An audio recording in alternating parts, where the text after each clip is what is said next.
نقول ميت يعني احنا كمبيوترات عندنا آه. هذا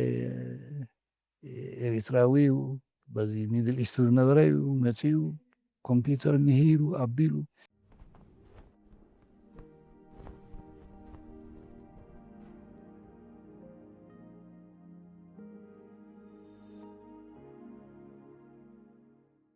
ሰላም ዝኸበርኩም ተኸታተልቲ ኤርትርያ ሜድያ ኔትዎርክ ንሎሚ ብፍልይ ዝበለ ኣገባብ ናይ 50 ዓመት ተመክሮ ሂወቱ ኣብ መጽሓፍ ሰኒዱ ውልቃዊ ትዕዝብቱን ኣብ ጉዕዙ ዘጋጠሙ መሰናኽላትን ብድፍረት ብምጽሓፍ ንኻልኦት ድሕሪኡ ንዝመፁ ወለዶ ዓብዪ መወከሲ ሰነድ ዘዳለወ ገዲም መምህር ተጋዳላይ ጋዜጠኛ ኣርታዒ ደራስን ተመራማሪና ሒዝነልኩም ቀሪብና ዘለና ሰናይ ምክትታል ተስፋይ ቀለታ ደምሳስ ይበሃል ብ1948 ኣብ ከተማ ኣስመራ ተወሊዱ ክሳብ 11 ክፍሊ ትምህርቱ ድማ ኣብ ኣስመራ ተኸታቲሉ ብሕሪኡ ናብ ኢትዮጵያ ኣዲስ ኣበባ ተጓዒዙ ናይ 12 ክፍሊ ትምህርቱ ኣብ ላቦራቶሪ ስኩል ቀፂሉ ብድሕሪ እዚ ናብ ዩኒቨርሲቲ ኣዲስ ኣበባ ተጸንቢሩ 4 ዓመት ተማሂሩ ብዓውዲ ጂኦግራፍን ስነ ፍልጠት ስነ ልቦናን ድሕሪ ምምራቕ ኣብ ጎንደር በጌምድር ከም መምህር ኮይኑ ን5 ዓመት ኣገልጊሉ ተስፋይ ኣብ 1977 ናብ ህዝባዊ ግንባር ሓርነት ኤርትራ ንምጽንባር ንሜዳ ወሪዱ ወታደራውን ፖለቲካውን ትምህርቲ ድሕሪ ምቕሳም ድማ ናብ ብርጌድ 44 ተመዲቡ ብዝነበሮ ፍሉይ ናይ ምጽሓፍን ምምሃርን ክእለት ድማ ድሕሪ 5 ዓመት ብ1981 ወኪል ድምፂ ሓፋሽ ኤርትራ ኣብ ብርጌድ 44 ብምዃን ከገልግል ተመዚዙ ተጋዳላይ ተስፋይ ወኪል ድምፂ ሓፋሽ ኮይኑ ኣብ ዝተመደበሉ እዋን ብሬድዮ ካብ ዝሰምዖ ወይ ጽሑፋት ብምንባብ ዘዋህለሎ ፍልጠት እንተዘይኮይኑ ጋዜጠኛ ከብሎ ዘኽእል ተመክሮ ይነበሮን ክገብሮለን ዝበለ ልቡ ከየስመረ ስለ ዘይድቅስ ግዳ ኣብ ሓፂር ግዜ ንፉዕ ጋዜጠኛ ክኸውን ኣይተጸገመን ድሕሪ ካልኣይን ሓድነታውን ጉባኤ 1987 ድማ ኣብ ሻባይት ናብ ዝነበረ ማእከላይ ቤት ጽሕፈት ድምፂ ሓፋሽ ኤርትራ ተሳሒቡ ተስፋይ ኣብ ስርሑ ብዝነበሮ ተገዳስነትን ዕቱብነትን ኣብ 1988 ሓላፍን ጠርናፍን ምድላው ልሳን ህዝባዊ ግንባር ዝነበረት መጽሔት ሳግም ተቐይሩ ቀጺሉ እውን ኣብ 1990 ናብ ቤት ትምህርቲ ካድር ተቐይሩ ኣብ ምድላው መጽሔት ሓርበኛ ተመዲቡ ናጽነት ኮይኑ ጋዜጣ ሓዳስ ኤርትራ ኣብ 1991 ኣብ ዝጀመረትሉ ኸዓ ኣቶ ተስፋይ ጋዜጠኛ ሓዳስ ኤርትራ ኮይኑ ተመዲቡ ነዊሕ ክጽንሐ ድማ ዋና ሰነዳይ ጋዜጣ ሓዳስ ኤርትራ ክኸውን ከኣለ ኣብ 1998 ተስፋይ ናብታ ነታን ናይ ጋዜጠኛነት ህይወቱ እግሪ ዘትከለት ድምፂ ሓፋሽ ኤርትራ ብምምላስ ንኣስታት 5 ዓመት ከም ዳይሬክተር ጀነራል ኮይኑ ንኸመሓድራ ተመዝእ ብናይ ቋንቋ ክእለቱን ናይ ስራሕ ዲሲፕሊኑን ዝልለ ተስፋይ ኣብ 2003 ናብ ቤት ጽሕፈት ምርምርን ስነዳን ህግደፍ ተቐይሩ ሓላፊ ክፍሊ ዜና ማለት ዋና ኣሰናዳኢ መጽሔት ሕድርን መርበብ ሓበሬታ ሻዕብያ .ኦርግን ኮይኑ ንልዕሊ 13 ዓመት ድሕሪ ምግልጋል ኣብ 2016 ናብዚ ሕጂ ብደረጃ ሓላፍነት ዝሰርሓሉ ዘሎ ክፍሊ ምርምርን ህግደፍ ተቐይሩ ገዲም መምህርን ጋዜጠኛን ተስፋይ ቀለታ ኣብ ሃገርና ኣብ ስነ ኣገባብ ምርምርን ኣገደስቲ መጽናዕታትን ንዘሎ ሃገፋት ብምልላይ ንጸሓፍትን ተመራመርትን ብሓፈሻ ኣብቲ ዓውዲ ክነጥፉ ዝደልዩ ብጉሳት መንእሰያት ድማ ብፍላይ ሓጋዚት ዝበላ ብብርክት ዝበሉ ኣብነታት ተሰንዮም ዝቐረቡ ኣብ ስነ ኣገባብ ስነ ምርምርን ወዘተን ዘተኮረት ስነ ኣገባብ ምርምርን ኣገደስቲ መጽናዕታትን ዘርእስታ መጽሓፍ ብ5 ታሕሳስ 2025 ንሕትመት ኣብቂዑ ኣቶ ተስፋይ ብዘይካዚ ኣቦ መንበር ቦርድ ኣዋሃዲት ማሕበራት ክህልውን እዩ ንሎም ነዛ መጽሓፍ ንኽጽሕፍ ዝደረኾ ቀንዲ ምኽንያትን ንሓፈሻዊ ትሕዝቶ ናይታ ተመክሮ 50 ዓመት ናይ ምርምርን ስነዳን ህይወቱ ዝሓዘት መጽሓፍን ኣካቲታቶ ዘላ ትሕዝቶን ክዕለና ኢና ናብ መድረኽ ዓዲምና ዘለና ሰናይ ምክትታል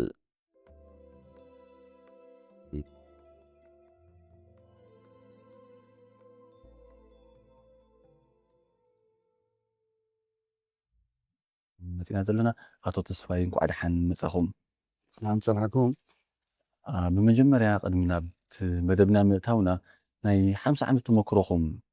ዘስፈርኩምላ ዝሰነድኩምላ ወይ ነጸብራቕኩም ዝኾነት መጽሓፍኩም ዕለት 5 ንሕትመት ኣብቂዕኩም ኣለኹም እንኳዕ ሓጎሰኩም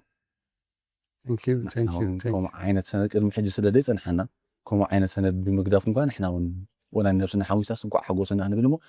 እታ መጽሓፍ ክትሕትሙዋ ከለኹም እንታይ ስምዒት ተሰሚዕኩም رمي اللي ጋዜጠኛ ኻሊ ንዓይወል ዝዕድመ ጌርኩም ካባይ ተመኩረይ ክካፍለኩም ምዕዳምኩም ሕጉስ እየ። ተመኩረይ ከካፍልካ ድሉው እየ። ወሸናይ ክካፈል ተመኩሮ ሃልዩኒ ብሓፈሽኡ ዝኾነ ነገር እንታይ ኣሎ ምስላ ዝወለድካዮ እንተሰዓሙልካ ዝስራሕካዮ እንተበልዑልካ ትሕጎስ ኢኻ። ስለዚ ኣነ ከዓ ነዊሕ እዋን ፅዒረ ዝሰርሐ ኩላ መፅሓፍ ንዓይ ኩላ ፃዓደ ጥበብ ኩላ መፅሓፍ ክትምረቕ ከላ ክርኢ ከለኹ ባህታ ክስምዓኒ ባህርያዊ እዩ። ኣዝየ እየ ተሓጒሰ ኣዝየ እየ ተመሲጠ እትብኡ ዝነበረ ህዝቢ ብዙሕ ስለ ዝነበረ ሓጎሰይ ከዓ ክቆፃፀሮ ኣይከኣልኩን። ስለዚ ኩሉ ግዜ ሰብ ተፅዒሩ ከም ዝሕጎስ ሓንቲ ኣብነት ናይ እዚኣ እያ። ሕራይ ካብ እቶም ብፆትኩም ካብቲ ሓድሽ ወለዶ እንታይ ዓይነት ፊድባክ ረኺብኩምላ? ሕጂ እንድያ እዚኣ መፅሓፍቲ እንድሕር ገይራ ዘላ ዳርጋ ሰሙን እያ ገይራ ዘላ። መፅሓፍ ክትግምግሞ እንተኾንካ ከመይ ነይሩ ኣትሊስት ብውሕዱ 1 ዓመት 2 ዓመት የድልየካ። 1 ዓመት 2 ዓመት ምስ ረኣኻ ካብ በበይንኩርናዕ ዝመፀካ ርእቶን ገምጋም ጌርካ ነቲ ሰከንደይ ዲሽተይ ካልኣይ ሕትመት ትኸይድ። እዚ ግን ገና ሰሙን እዩ ገይሩ ዘሎ። እቲ ክገርመካ ኣብ ውሽጢ ሰሙን ብቴሌፎን ይኹን ብኣካል ይኹን ብዙሕ እንድሕር ገይሩኒ ሓደ ዝገረመኒ ከማን ሓደ ኣንባቢ ቀዳምን ሰንበትን ኣንቢቡስ ንግሆ ሰዓት 8 3 ገጽ ዘለዎ ርእይቲ ሒዙለይ መፅኡ። ስለዚ እቲ ግብረ መልሲ ወይ እቲ ዕንጋለ ናይቲ ህዝቢ ሶፋር ፅቡቕ እዩ ዘሎ። ግን ከም ዝበልኩ መጀመርትኡ ስለ ዝኾነ ግዜ የድልዮ እዩ። ሕራይ ናብታ መፅሓፍ ቅድሚያ ተኪርና ውሽጣ ሒዛቶ ዘላ ነገራት ምዝርዛርና ምስ ነብስኹም ክንላለ ኣቶ ተስፋይ ኣብ ኣስመራ ኢኹም ተወሊድኩም ዓቢኹም ክሳብ ሃይስኩል እውን ኣብ ኣስመራ ኢኹም ተማሂርኩም እሞ ንእስነትኩም እንታይ ይመስል ነይሩ? ኣነ ኣብ 1948 ኣብ ኣስመራ በባሻውል እየ ተወሊደ።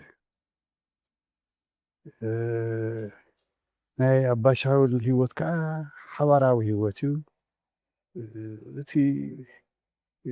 መነባብሮ ትሕዝ ዝበለ ክፋል ናይቲ ሕብረተሰብ ዝቕመጠሉ ቦታ እዩ።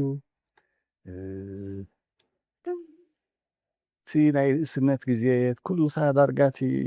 ማሕበራዊ ሂወትካ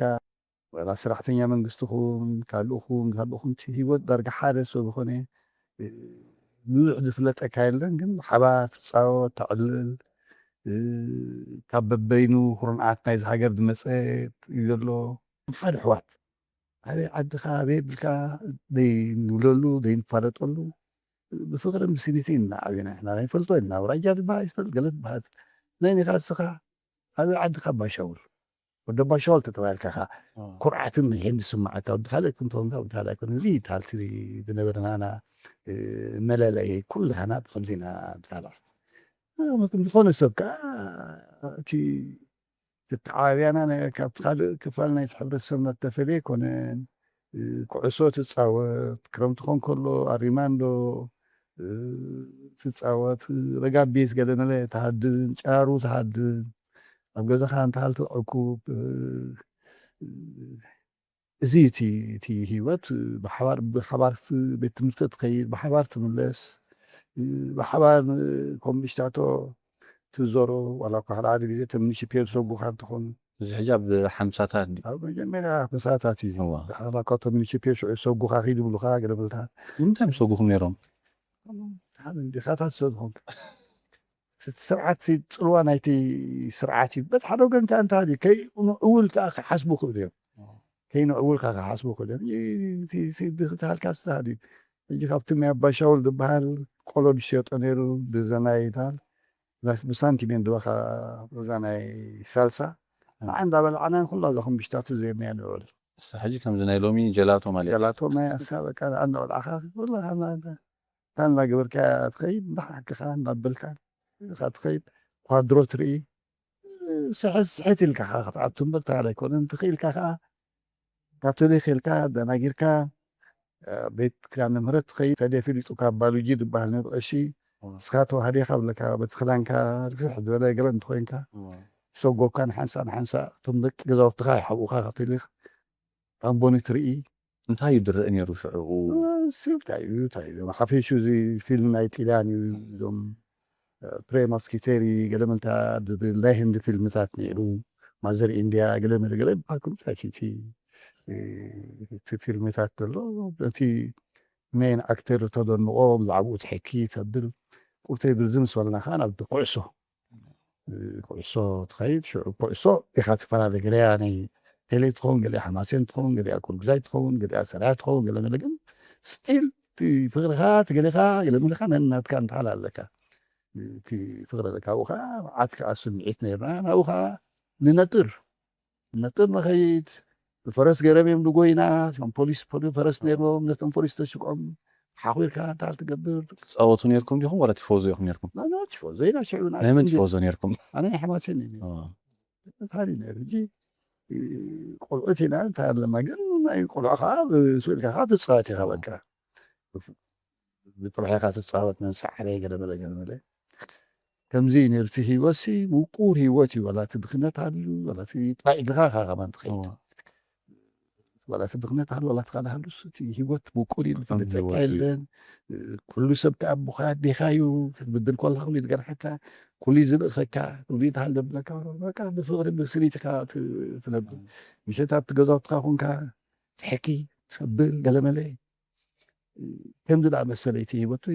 ሂወት እቲ ተናፋቂ ሂወት እዩ ምስ ኩሉ እቲ ፀገማቱ ሕጉስ ሳሊ ነይሩ። ሕጂ ናይ ንእስነት ግዜኹም ብከምዚ ውቁብ ግዜ ጥዑም ግዜ ኣሕሊፍኩሞ መዓዝ ኢኹም ኣዲስ ኣበባ ከይድኩም? ወላ ኣነ እቲ ኣዲስ ኣበባ ድኸድኩሉ ኣብ 1966 እዩ ወዲ 18 ዓመት 17 ዓመት ወዲ ኣብ ዝኣትወሉ ዝነበርኩ እዩ ክሳብ 11 ክፍሊ ተማሂረ ኣስመራ ካብ እንዳሃለቃ ናብ ጋዕዝያን ተሰጋጊረ ጋዕዝያን ክሳብ 10ይ ክፍሊ ተማሂረ እዚ ሕጂ ኣብ ጥቃ ፊቸ ጎንደራን ተደኪኑ ዘሎ ቤት መስከረም ዝበሃል ባናይ ጀሚሩ እሱ ሕጂ ናይና መጀመርታ መወስቱ እሱ ኢትዮጵያ ትምውሎ ዝነበረት ነይሩ ካብኡ ንቃሓስ ከይደ 11 ድሕሪኡ ናብ ኣዲስ ኣበባ ከይደ ክሳብ ሰዓት 66 ማለት እዩ። ኣዲስ ኣበባ ንምንታይ ኢኹም ከይድኩም? ኣብ ኣዲስ ኣበባ ኸ ናይ ትምህርቲ ግዜኹም ብኸመይ ይቐፂሉ? ኣዲስ ኣበባ ብወትኩቲ ኣብ 11 ክፍሊ መርመራ ነይሩ ናይ መምሃራን ክቆፅኡ ከለዉ ኢትዮጵያ ኣብ ዩኒቨርስቲ ምስ ኣተወ እቲ ሰብ ስለ መምህር ክኸውን ስለዘይደሊ እቲ ዘምፅኦ ብልሓትና እዩ 11 ክፍሊ ምስ በፅሐት ፈተና ህቦሞ ካብ ሙሉእ ኢትዮጵያ ነቲ ዝሓለፈ ይወስዶ ላቦራቶሪ ቤት ትምህርቲ እዮም ዘሎ ብእደ ማርያም ላቦራቶሪ ስኩል እዩ ዝበሃል ኣብቲ ላቦራቶሪ ስኩል ሓደ ዓመት ይምህሩኻ ሽዑ ማትሪክ ሕለፍ ኣይትሕለፍ ብዘይገድስ ተታሒዝካ ኣብ ዩኒቨርስቲ ጆይን ትገብር ከምዚ ነይሩ ሕጂ ብከምዚአን ኣዲስ ኣበባ ዳዕወ ሕጂ ሽዑ ሕጂ እዞም ገብረሃንስ ሓጎስ ናይ ሚኒስትሪ ኤዱኬሽን ዘሎ ምሳይ ነይሩ ዑስማን ሳልሕ ሚኒስተር ዘሎ ምሳናይ ነይሩ ጳውሎስ ጳውሎስ ገብረማርያም ዝበሃል ኣሎ ንሳ ብሓንሳ ነርና መብራህቱ ኢላዝጊ ዝበሃል ኣሎ ኣብዚ ፒኤም ናይ ኤዱኬሽን ንሱ ብሓንሳ ኢና ነርና ብዙሓት ነርና ሽዑ ሓንሳ ባች ተማሃርኩም? ተማሃርና ባች ነርና ማለት እዩ ዩኒቨርስቲ ጆይን ገርና ተማሂርና ዝኾነ ተማሃራይ ገለና ብቁፅሪ ገለና ብባዮሎጂ ገለና ጂኦግራፊ ገለና ሂስትሪ ግራጁዌት ምስ ገበርካ መምህር ኢኻ ትኾን ማለት እዩ ግራጁዌት ከይደ ንበዓል ጎንደር ከይደ 5 ዓመት ነይረ ኣብ በጌምድር 5 ዓመት ኢኹም ነይርኩም? 5 ዓመት ነይረ ክሳብ 1977 ነይረ 77 እንታይ ተፈጢሩ ደኣ ንሜዳ ክትከዱ ኣቂድኩም? እሱ እንታይ ድዩ እቲ ኩነታት ኣብ ኢትዮጵያ ሽዑ እንኩር ኩነታት እዩ ነይሩ ሃይለ ስላሴ ተዓልዩ ዘርግ ስልጣን ዝሓዘሉ እቲ ስልጣን ከዓ ኣፀቢቑ ዘይደልደለሉ እዩ ነይሩ ቀይ ሽብር ናይ ሽብር ዝብሎ ታል በርነሪ ሰውራ ኤርትራዊን ኣብቲ ግዜ እቲ ውዕውዕ እዩ ነይሩ ሰብ ሜዳ ይውሕዝ ነይሩ ስለዚ እቲ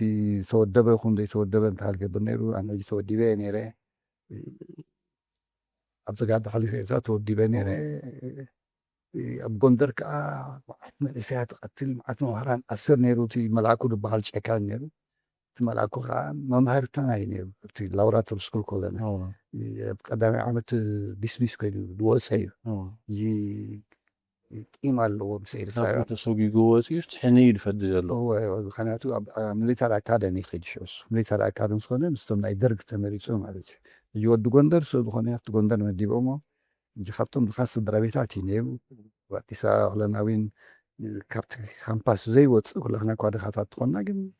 ኤርትራውያን ሓደ ተለዎ ምስቲ ሓደ ትኸይድ ከምኡ እሳቶም ከምኡ ኣለዎ ከምኡ ስለዝኾነ ኣብቲ ሕብረተሰብ ተሓለይሮ ከዓ መማሃርተይ ስለዝነበረ ኣብቲ ላቦራቶሪ ስኩል ከዓ ተባዒስና ነርና ምስቶም መምሃር ተባዒስና ቀጥቂጥናዮም ኣቢልናዮም ቤት ትምህርቲ ተዓፅዩ ኮሚቴ ቆይማ ሰብ ዓሲራ ደብላ ገይራ ለምታት እዩ ነይሩ ብዙሓት ካባና ተዓሲሮም ኣብቲ ሳንዳፋ 3 ወርሒ ገለምታት ተቐፂዕዮም ገለምታት ክንታን ናይ ዙይን ግራጅ ነይሩ ስለዚ ከይፈልጠኒ ጥራሕ ትበሪ ከዓ ነይረ በቲ ከዓ ንኣሰርቲ ነይሩ ገለ ነይሩ እዙይቲ ስምዒታት እናተወኺሉ ኮርስ ንከታተሎ ሰብ ኮና ንብሎ ሰብ ዝበልና ከዓ ንሓንቲ ካልእ ኮመንተር ኮምታስ ንኩሉ ትከታተል ሬድዮ ትከታተል ገለ ትከታተል ብሜዳ ድመፀ ሰብ ትረክብ ገለ ትረክብ ከምዚ ኣመሰለታት ሰብ ዝኾነ ከይስ ወሲኒ ሕራይ ኣብ ወፃፃእኹም ንሜዳ ከመይ ይመስል ነይሩ ሜዳ ምስኣትኹም ከመይ ፀኒሕኩም ሜዳ ወል ኣነ ሜዳ ከምቲ ወዳተዋደብኮም ሜዳ ምስ ወፃኹ ኣብ ኣስመራ መፅአ ማይ ነይሩ ሽዑ ግን ኣዕሩኽተይ ገለምታት ሰብ ዝበሉ ካብ ኢትዮጵያ ኤርላይንስ ከይዶም ኣውሪፆም መነፋይት መፅአ ኣብዚ መፅኣኹ ኣባል ተጋድሎ ሓመሬታት ስለዝነበርኩ ምስቶም ፈዳይ ምስ ገለ ምስ ኩሎም ተራኺበ ብኣስመራ ባሓር ንዓይን ኤክስፔክት ገብሩ ነይሮም ክኸይድ ግን ኣብ ኣስመራ ሽዑ ናይ 77 ናይ ክረም ምትሓዝ ነይሩ ናይ ክረም ምትሓዝ ኖኖ ኢትዮጵያ ገዲፋትሎም እያ ኸይዳ ኣይተዋግኡ ሻዕብያ ከምዚ ገበሩ ገለመለ ገለ እዚ ታል ገይሩም በቃ ፌሽ ገይሩ እንታይ ስማት ናይ ገረም ከም ዝብሉ ሓሳብ ይለውጥ ይሽዓል ናፍቲ ድሓሰብ ኮነ ህዝባዊ ማርኬት ስለዚ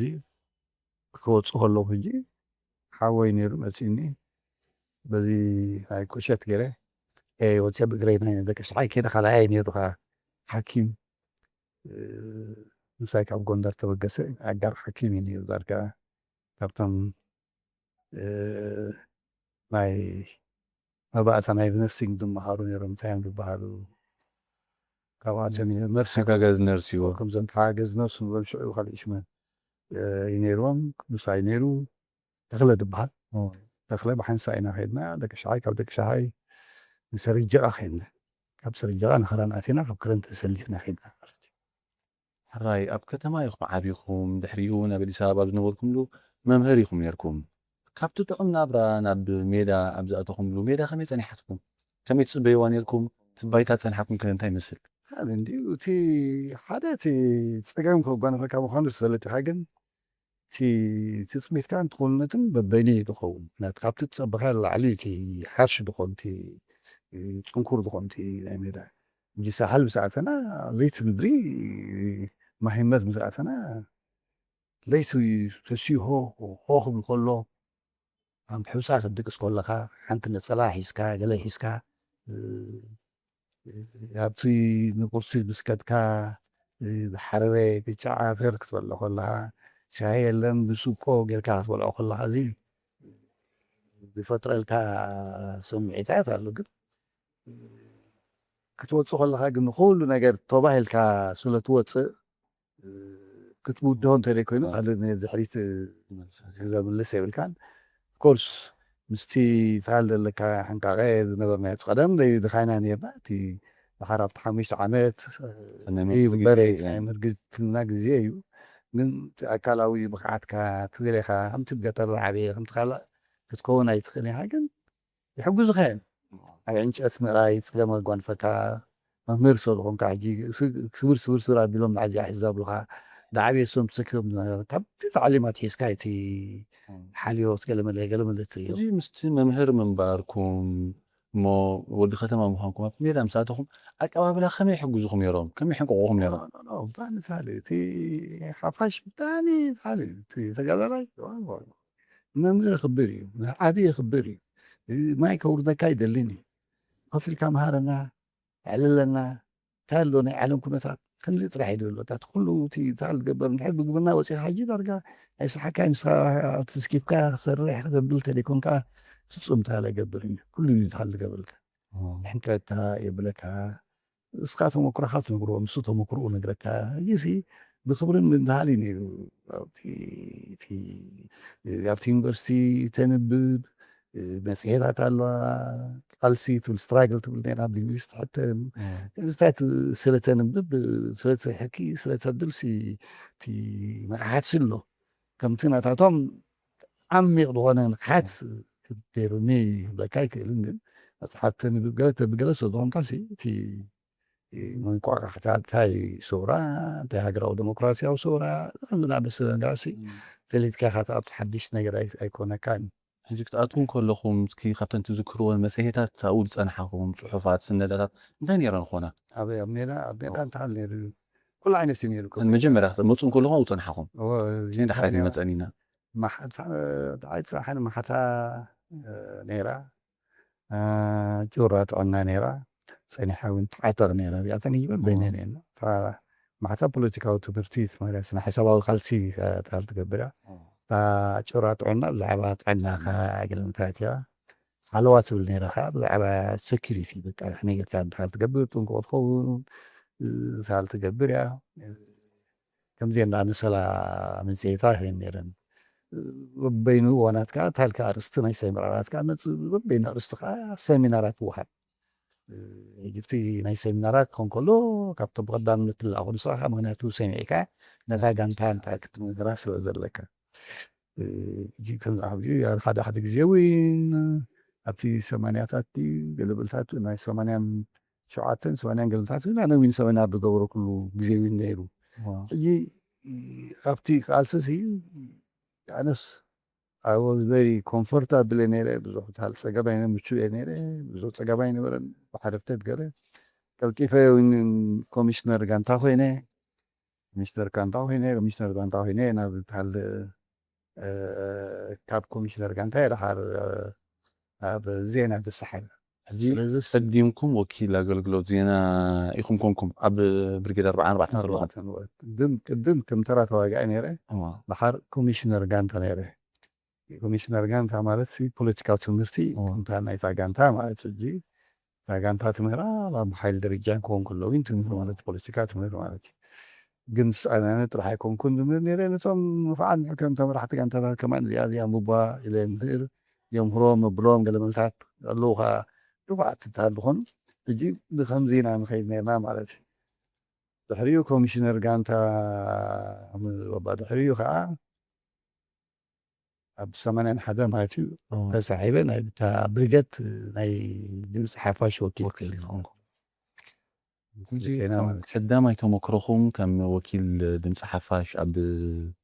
تابرجيركم فتاتكم تاي مسل نيرو كم يتقبلكم مو انتي تمثل تقامات كي قاتمكم نيرو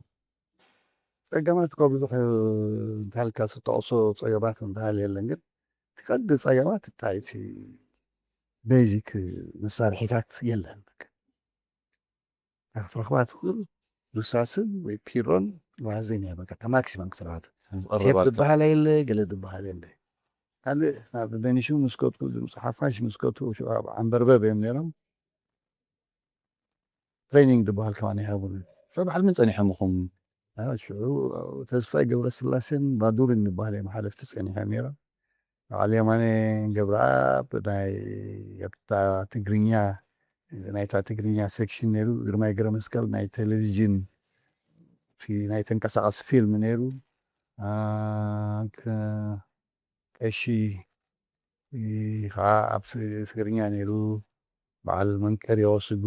ቤት ፍርዲ ዘሎ ሃይለ ስላሴ ወልዱ ወይኒ ገረዝግሄር ማና ኣስመሮም ሃብተ ማርያም እዚኦም ኣብቲ ናይ ትግርኛ ዝስዕስዑኒ እሞ ኣብቲ ናይ ዓረብ ከዓ ብዙሓት ነይሮም ንዓይቱ ሰምዐኒ እዚ እዚ መዓስ እዚ 88 ኣብዚ ሓፋሽ ዝተሰሓብኩ ኣብቲ መጀመርያ ግን ንተመክሮ ኢለ መፅአ 81 81 ንተመክሮ ኢለ መፅአ ብጣዕሚ ገርበብ ወላ ሓንቲ ትምህርቲ ይሃቡን እስክፈትን ኢሎም ጀልሃንቲ ሰዲዶምኒ ጀልሃንቲ ግልብታት መደበር ዕቁባት ከይደ ብዙሕ ተመክሮ የብለይን ግን ኣብኡ ኣስመሮም ሃብተማርያም ፀኒሐኒ ንሱ ሓጋጊዙኒ ኢንተርቪው ገይረ ገለ ገይረ ኣምፅአ ዝብላዕ ድስተ ክብሎ ኣይክእልን እየ ተመክሮ እንድሕር ትፈልጥ ኮንካ ብዙሕ ፀገም የብሉን ኣብ ግንባራት ከለና ንገብራ ዝነበርና ሕቶታት ምሕታት እያ ሕቶታት ሓቲትካ ዝበለካ ፅሒፍካ ኢካ ትሰድድ ታይፕ ኣይነበራና መጀመርታ ሓሪና ክንመልእ ጀሚርና ነዚ ከዓ ዝያዳ መን እዮም ዝጥቀምሉ ኣምሓርኛ እዮም ዝጥቀምሉ ስለዚ ኮንታክት ናተይ ኣነ ዝያዳ ሃማ ምስቶም ኣምሓርኛ እየ ዝገብሮ ነይረ ኣብኡ በዓል ኣምባሳደር ቤንሽምር ኣስመሮም እዩ ነይሩ ሚካኤል ተፈሪ ካብቶም ኣብኡ ዝነበሩ ኣማይ ሳብ ትግርያ ነይራ ሚካኤል ተፈሪ ግርማ ኣስመሮም ብቐጥታ ምስ ግርማ ኣስመሮም ገለ መልታት ኢና እንታይ ንገብር እሱ ከዓ እዚኣ ግበሩ ከምዚኣ ግበሩ ገለ ብለካ ካልኣይ ስራሕና እንታይ ሃሊ ነይሩ እቲ ስነ ኣእምራዊ ኩናት ምክንያቱ ንፀላኢ ብቲ ስነ ኣእምራዊ ኩናት ክንገጥሞ ስለ ዘለና ንሱ ስነ ኣእምራዊ ኩናት ስለ ዝገብር ስነ ኣእምራዊ ኩናት ኢና ዝገብር ስነ ኣእምራዊ ኩናት በዓል መንሽም እዮም ዘዳልዎ እዞም ናይ ኣምሓርኛ ሴክሽን በዓል ግርማ ኣስመሮም እዮም ዘዳልዎ ንሱ ኢና ንፍኑ ንሕና ውን ባዕልና ኢንተርቪው ጌርና በቲ ድመፆ ወገን ንስኹም ዝነበረ ከምዚ ኢልና ንዑ ዛሪብና ከዓ ንገብር ኢና ስለዚ ሶ ቬሪ ኢፌክቲቭ እዩ ነይሩ እቲ ስነ ኣእምራዊ ኩናት ንሕና ስነ ኣእምራዊ እሱ ክገብር ከሎ ስነ ኣእምራዊ ኩናት ፀላኢ እቲ ሃዱ ንክድና ሓጎስ እዩ ዝኸውን እንዳሰምዐ እንዳሳዕስዐ እኩዕት ሰንካ ኣይድብድባን እዩ ሽዑ ፅቡቅ ስራሕ ኢካ ትሰርሕ ሽዑ ቀሲንካ ኢካ ትሰርሕ ምክንያቱ ዋርድያ ተውፅእ ንሳቶም ቀሲኖም ስለዚ ከብድላ ይኹን ንሕና ስነ ኣእምራዊ ኩናት ክንገብር ከለና ግን ብሙሉእ ኣብ ተጠንቀቂ ዝኸውን በተን ዋርድያ ዝወፀለን ካልእ ገሊኡ ግን ኩሉ ከብድዐካ እዩ ዝግበር ኩናት ኣሎ ጥራሕ ኢካ ትብል በቃ ብሙሉእ ዘሎ ሙሉእ ትግማር ብመዳፊዕ እንታይ ንገብሮ ዝግ ምስ በለ ንፍኑ ድብድባ ዝግ ምስ በለ ንፍኑ ምስ ደኸማ ሽዑ ንፍንዎ ኩሉ ንባዕሉ እዚ ሓደ ክፋል ናይቲ ኩናት እዩ ኩናት እዩ በቃ ስርዓት በቃ ቬሪ ኢፌክቲቭ ከዓ ነይሩ ምክንያቱ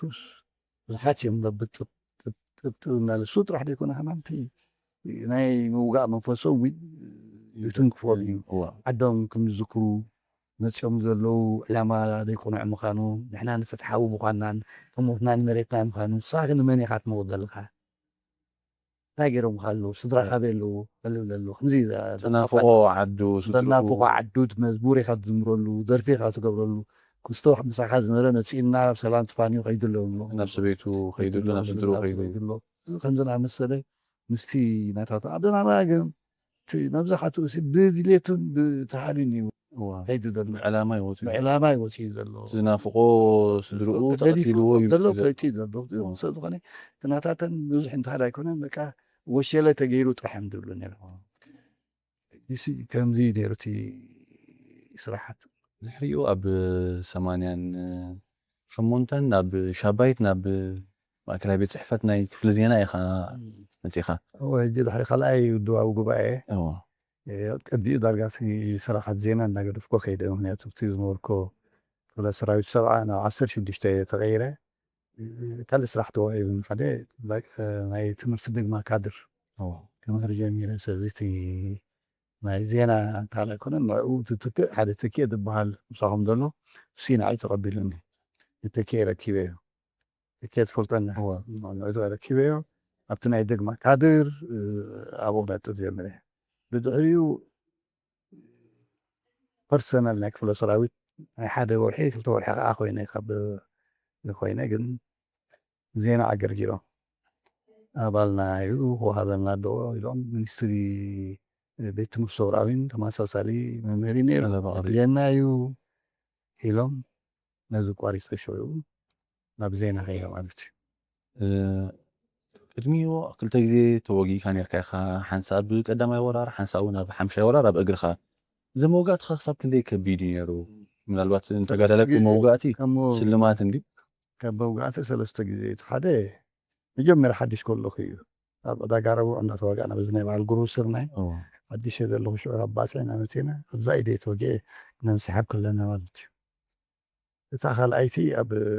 ሓምሻይ ወራር ሓምሻይ ወራር ንሕና ክልተ ሓይሊ ኢና መጀመርያ ነቲ ሙሉእ ሓይሊ ገጢምናዮ ኣብታ ቀዳመይቲ መዓልቲ ኣብ ኣሽዑ ኮሚሰር ሓይልና ሕና ሜዳ መሰለ መሓሪጫ ዓይኑ ለነበረ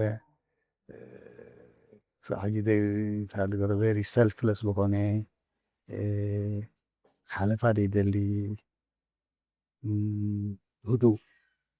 ምስ ኩሉ ሰብ ዝራዳእ ኣብዛ ጎነይ ከሎ ካብ ተወጊኡ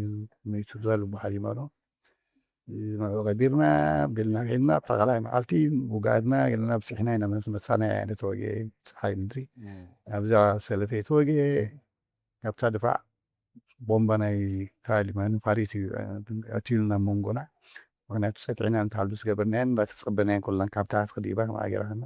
ኣብቲ ከይደ ወዲቀ ዳርጋ ገዲፈ ሞይቱ ቤት ኢሎም ገዲፎምኒ ወዲ ገርኬል ዝበሃል ኣሎ መምህር እንዲ ዳ ዝበሃል ኣሎ ወረጋሎ ኣሎ ብለ ኢሉ ታልጌሮም ተሰኪሞም ኣወፂኦምኒ ሳልሰይቲ ኣብ እምባትካላ ናይ ሊብያ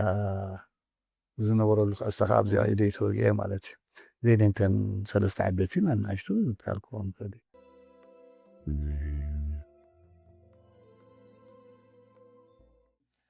ስለዚ እቲ መውጋእቲ እዚአን ሰለስተ እንዲአን ኣብ ዓበይቲ ዝበሃላ ብዙሕ ካብ ስራሕ ደብኩር ደብል ገለምታት ኣይነበረን ማለት እዩ ድሕሪኡ ናብ ሻባይት ኣብ ሬድዮ ኣብ ዝመፀኸሉ ግዜ ሂወት ከመይ ቀፂሉ ዜናዊ ስራሓት እንታይ ፀኒሕካ ወሽዑ ኩሉ ተለዊጡ ዋላ ኣብቲ ግንባራት ከለና እውን ቴፓት ገለመና ጀሚርና ካሜራ እውን ሕዝ ጀሚርና ኢና ኣብ ሻባይት ምስከትኩ ከም ዝበልኩኻ እቲ ስታፍ ኣብኡ ዝነበረ ኣባል ኩሉ ብትምህርቲ ዝበሰለን ዝፀገበን እዩ ነይሩ ከም ንዓንቶ ይፀወስክዎ ግን በዓል የማነ ገብረ መስቀል ሓላፊ ናይ እንታይ ኮይኑ ነይሩ ብስ ቶቲል ኮይኑ በዓል ሓለፍቲ ነይሮም ኣብቲ ናይ ትግርኛ ከዓ ከምዞም ዝበልካ በዓል ገብረስላሴ ዮሴፍ ቀሺ መንቀሪዎስ ገለመን እዚኦም ዝኣመሰሉ በዓል ነይሮም ሃይለስላሴ ወልዱ ወይኒ ገረዝግሄር ማና ፀኒሖምኒ ሽዑ ሓይሊ ናይቲ ሓያል እዩ ነይሩ ምክንያቱ ሽዑ እንታይ እዩ ክኢላታት ስለዝነበሩ ንስኻ ዝፀሓፍካ ፅሕፍቲ ትቦም ኣብ ፎልደር እያ ትቕመጥ ተዳሓቡካ መደብ ንሶም ርእዋ ኩሉ ሰብ እዩ ዝሪኣ ኩሉ ሰብ ከዓ ኮሜንት ትገብረላ ንሳቶም ከዓ ብብልፃ ሓንሳ ኣይተለለየና ካብ ቀያሕ ሰብ ዘዮም ዝብካ ግን ኩሉ ይእረም እዩ ብፅቡቅ መንፈስ ኢኻ ኣሪምለ ኣቢለ ኣይኮንካ እንታ ጌጋ ፅባሕ ንጎ ይደግመን እንዳተጠንቀቅካ ብከምዚ ኢኻ እንዳተሰሓልካ ትኸይድ ስለዚ ዋላ ሓንቲ ሓላ ኣይነበረን ኣብኡ ተይምስራሕኩ ሽዑ እታ ሳግም መፅአት እዩ ምለና ናብ ሳግም መፅአት ተዘይመን እታ ጥብፋ ብላ ኣብኡ ነይረ ማለት እዩ ዕላማ ናይ መፅአት ሳግም እንታይ ነይሩ ወግዓዊ ልሳን እኮ እያ ሰብ ባጉምባያ ወግዓዊ ልሳን እያ ምክንያቱ እቲ ተጋድሎ ሓርነትን ባጉመራ ሓድነታዊ ጉባኤ ምስ ገበሩ እንታይ ትኹን ወግዓዊ ልሳን ምስ ተባሃለት እያ ሳግም ተባሂላ ምግዝ ከም ወግዓዊ ልሳን እያ እታ ኩሉ ሓል ትገብር ማለት መፅሄት እዚ ስራሕ ናይ መፅሄት ድሕሪኡ እውን ኣይተጋድፈካ ናብ 1990 ናብ መፅሄት ሓርበኛ ኢኻ ሰጊርካ መፅሄት ሓርበኛ ኸ እስኪ ዕዛኻ ናብኣ ከመይ ይመስል ነይሩ ኣብኡ እንታይ ዝመስል ስራሕትኩም ትሰርሑ ነይርኩም ኣብኡ ቤት ትምህርቲ ካድር እንድዩ ቤት ትምህርቲ ካድር መፅሄት ሓርበኛ እንታይ ትገብረሉ ኣብኡ እቲ ትምህርቲ ናይ ካድር ሽዑ ዳርጋ መወዳእታ ተወዲኡ እዩ ኣይሞሃና ግን ነታ መፅሄት ንገብር ነርና ናይ መወዳእታ ተማሂሮም ፅንሖም ግን ምዕራብ ማፅዕ ምስ መፀ ከበብቲ ኣብ ኣብያተ ስራሕ ናይ መንግስቲ ድመፀ ላለይ ኮርስ ሃብዎ ስለዝተባሃለ ንዕኡ ምሂርናዮም ብዛዕባ ኤርትራ ቃልሱ ገለመለ ህዝባን ቃልሳን ገለመለ እንታይ ቦመስል ንዕኦም ተሃልኒርናዮም ነታ መፅሄት ግን ነውፅእ ነርና ማለት እዩ ስለዚ ብኣድላይነት እዩ ተሰሒበ ምክንያቱ ክመፅእ ኣለዎ ክምህርና ክሕግዝ ምክንያቱ እቲ ንግማ ካድር ምህር ስለ ዝነበርኩ ኣብኡ ዝረአዩኒ ዝነበሩ ዋደይ ተምፅዎ ክሕግዘኩም ይኽእል እዩ ገለመታት ተባሂልከ ከይደ ድሕሪኡ ናጽነት ኮይኑ 91 ሓዳስ ኤርትራ ክጅምር ኣለዋ ኣብ ሓራ ኤርትራ ናትና ልሳን ክትህልወና ኣለዋ ምስ ተባህለ እውን መጀመርያ ከም ኣባላ ዳሕራይ እውን ከም ዋና ሰናዳኢ ኢኻ ነርካ እሞ እስኪ ንድሕሪት ክመልሰካ ሓዳስ ኤርትራ ትጅምረሉ ኣብ ዝነበረት ግዜ ሃዋህው ከመይ ይመስል ነይሩ? ውዕዉዕ ሃዋህው እዩ ነይሩ። እቲ ሓደ ግን እቲ ኢፎርያ ወይ እቲ ስምዒት ናይ ናጽነት ልዑል እዩ ነይሩ። ተጋዳላይ ኩሉ ዝገብር ኩሉ ዝከኣሎ ዝፅግቦ ከምዘየለ ሰብ ዝርአየሉ ብኣኽብሮት ተጋዳላይ ዝጥምተሉ ፍረ ቃልሱ ዘስተማቕረሉ እቲ ሓደ ወገን ከዓ ነዚ ቃልሲ እዚ ጀጋኑ ደቁ ከም ዝኸፈለ ኣብ ሜዳ ጥራሕ ዘይኮነ ኣብ ቤት ኣብያተ ማእሰርቲ ናይ ደርግ ስድራ ቤታት ከም ተበታተና ዓድታት ከም ተሓረረ እዚ ካብ እቲ ሓደ ወገን ከዓ ኣሎ ግን ነዚ ኩሉ እቲ ዓወት ለቢስዎ ሕጂ እቲ ስራሕ ናይ መንግስቲ ምስ ኮነ እቲ ስራሕ ናይ መንግስቲ ከዓ ክትሓስሎ ዘለዎ ደርጊ እውን በቲ ናታቱ ኮራኩር ገለገለ ጥራሕ ኣካይዶ ስለ ዝነበረ ከም ሓንቲ ክፍለ ሃገር እውን ስለ ዝነበረት ከም መንግስቱ ምስ ኮነት ኤርትራ እቲ ዝህሉ ዕማም መንፅር ቅድም ዝነበረ ዕማም ክፈላለ ባህርያዊ እዩ ስለዚ ኩሉ እቲ ክኢላ ዝበሃል ሰብ ተመዝሒቑ ኣብ ዜና ዝነበረ እቲ ጣዕሙ ዝነበሮ ኣብ ትግረ ኣብ ዓረብ ኣብ ትግርኛ ኣብ ኩሉ ስእሊ ገለመታት ዝነበሮ ኩሉ ተዘንሒቑ ስለ ዝኸደ እቲ ዜና በቲ ሓደ ወገን ዓቕሚ ሰቡ ጎዲሉ እዩ ሕጂ ከዓ ነዚ ከዓ ሳግም እያ ትጅምር ዘላ ሕጂ ካባ ሓዳስ ኤርትራ ተስፋ ትጅምር ኣላ ኣብዚ ሕጂ እቲ ርኡይ ዝነበረና ሕፅረት ዓቕሚ ሰብ እዩ ነይሩ ማለት ብኣ ክንነበርና ውሕዳት ኢና ነርና ኣነ ስዒደና ጴጥሮስ ከመሰናዳእ ነይሩ ጭሩም ከዓ ናይ ዓረብ ነይሩ ሓርተክየ ተስፋ ልደት መፅዩ እዚኦም ኢና ጀሚርና ኣብኡ ሓደስቲ ንኣሽቱ መፅኦምና ሕጂ ኩላህና ዳርጋ እንተሓል ኮይንና እቲ ስራሕን እቲ ንሕና ዓቕምን ዝመጣጠን ኣይነበረን ሕጂ ምስቲ ዝነበረ ግዜ ደሓን ነይሩ ዝሰርሕ ነርና ክትብለካ ግን ከምቲ ዝግባእ ክለ ንሰርሕ ነርና ዲና መዓልታዊ ክንገብራ ከማን ኣይከኣልናን ኣብ ሰሙን ክልተ ግዜ ክላስ ከመይ ጀሚራ ክልተ ሰሙን ሓንሳያ ትወፅእ ነይሩ ውሕዳት ገፃት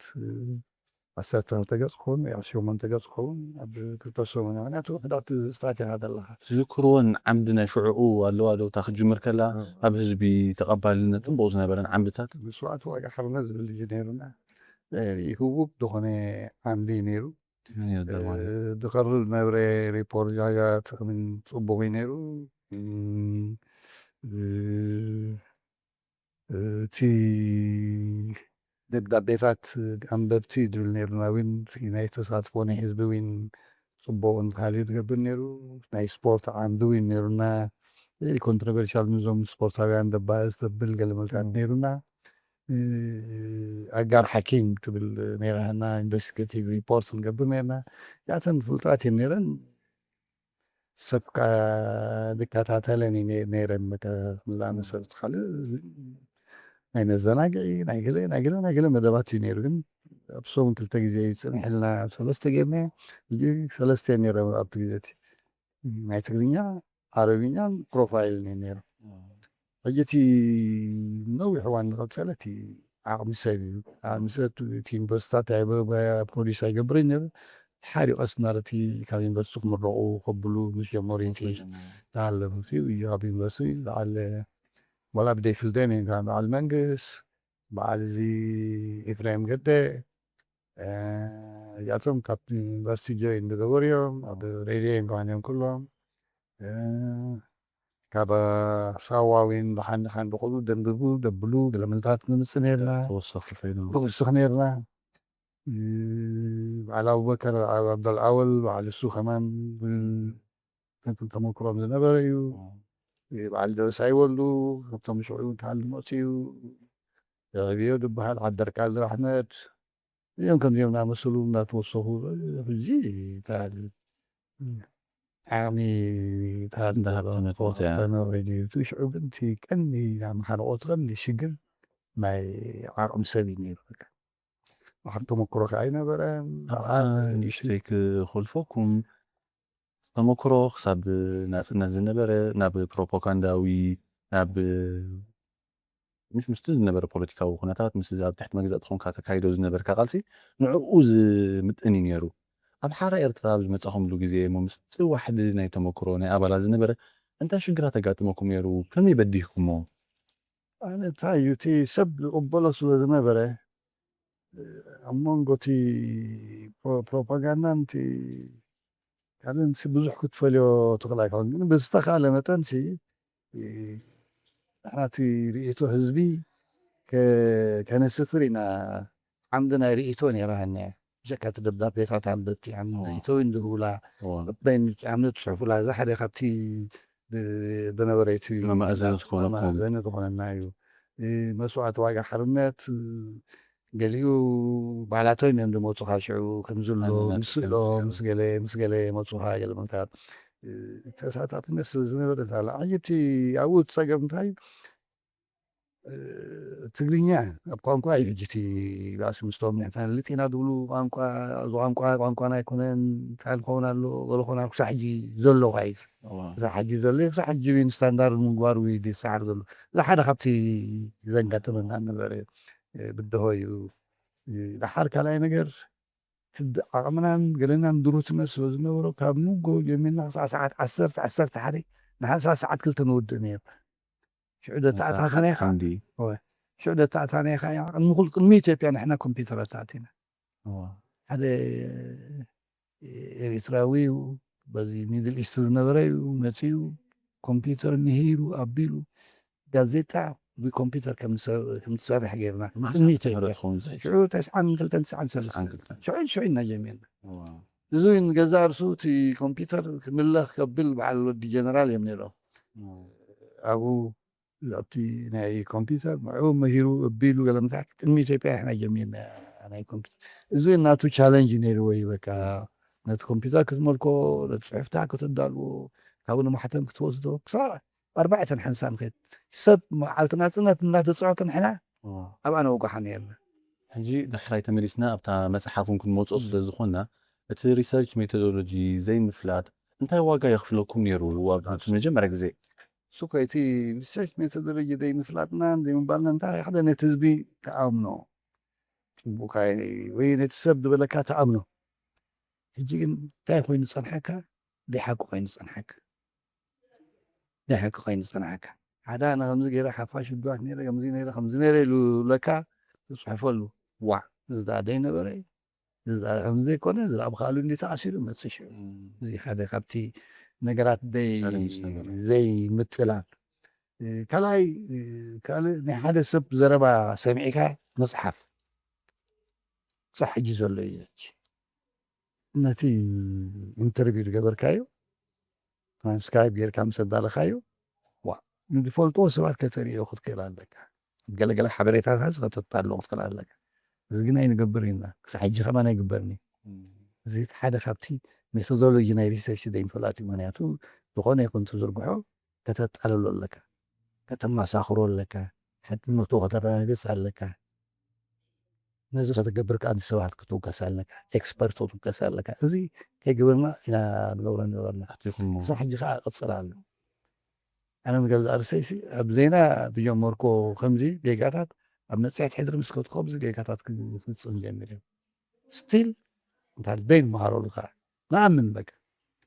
እቲ ሜቶዶሎጂ ኣፀቢቕካ ገንቢብካ እንደይምፍላጥን እንደይምባልን እምበር ሪሰርች ሜቶዶሎጂ እንተፈሊጥካ እዋ ክስኪ ንዓዚኣ ክስቶን ክስቶን ረእይዋ እዚኣ ዝነበሩ እንተሓደ ረእይዋ ኢልካ ከተማሳኽር ትኽእል ኢኻ። ደይ ምስኻር ሓደ ካብቲ ዓበይቲ ካልእ ግን